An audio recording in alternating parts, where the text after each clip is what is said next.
اب فرشتے نہ تو کھاتے ہیں، نہ پیتے ہیں، نہ سوتے ہیں، ان کی یہ ضروریات نہیں، لیکن ہم چونکہ انسان ہیں، ہم بشر ہیں، یہ ہماری ضروریات ہیں۔ ہم اتنا کھائیں گے، اتنا کھائیں کہ جس سے موت واقع نہ ہو جائے، بس جس سے ضرورت پوری ہو، جس کو عربی میں کہتے ہیں قوت لا یموت، اتنا کھانا جس سے موت نہ واقع ہو، بس تب تو پھر رمضان کا فائدہ ہے، تب تو روزوں کا فائدہ ہے۔ اور جناب خوب سحری میں کھایا، خوب سحری میں کھایا، پھر 8 بجے قے ہو رہی ہے، الٹیاں ہو رہی ہیں، متلی آ رہی ہے، ہضمہ خراب ہو گیا، کیا روزے کا فائدہ ہے؟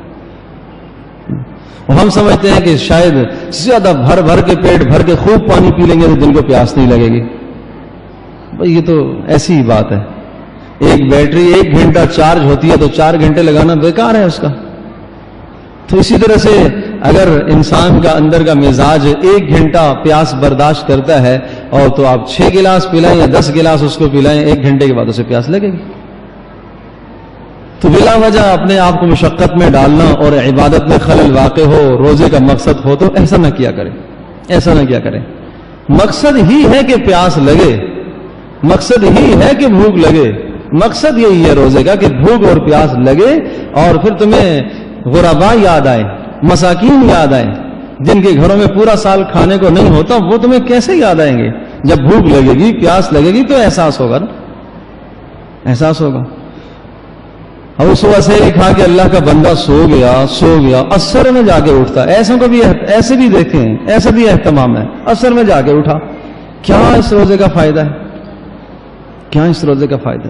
نہ نمازوں کی خبر، نہ ذکر کی خبر، نہ تلاوت کا احساس، نہ معلوم پہلے عشرہ گیا اس میں کیا پڑھنا چاہیے تھا، دوسرا عشرہ چلا گیا اختتام کو ہے اس میں کیا پڑھنا چاہیے تھا، تیسرا عشرہ آنے والا ہے اس میں کیا پڑھنا ہے، کوئی تیاری ہی نہیں ہے، کوئی اعمال معلوم ہی نہیں ہے۔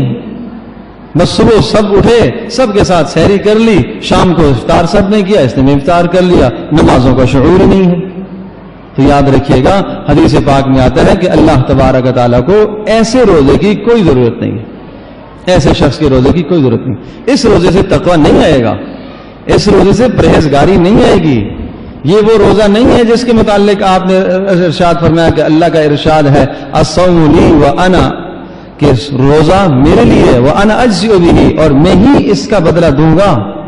روزہ میرے لیے ہے اور میں خود ہی اس کا بدلہ ہوں۔ وہ ایسے روزے کا بدلہ اللہ پاک نہیں ہے، وہ روزہ ہے کہ جس میں آنکھیں بھی پابند تھیں، جس میں کان بھی پابند رہے، جس میں زبان بھی پابند رہی، جس میں دل بھی پابند رہا، جس میں ہاتھ اور پاؤں بھی پابند رہے، احساسات اور سوچیں بھی پابند رہی، اور ان تمام اعضاء کو خیر میں استعمال کیا ہے۔ وہ روزہ پھر مغفرت کا ذریعہ بنے گا، وہ روزہ جہنم سے ڈھال بنے گا۔ اس لیے تو حدیث میں آتا ہے نا کہ روزہ ڈھال ہے، جب تک پھاڑ نہ دے بندہ اس کو۔ کس سے پھڑتا ہے؟ جھوٹ سے تو پھڑ جاتا ہے، جھوٹ سے وہ ڈھال خراب ہو گئی، بیکار ہو گئی۔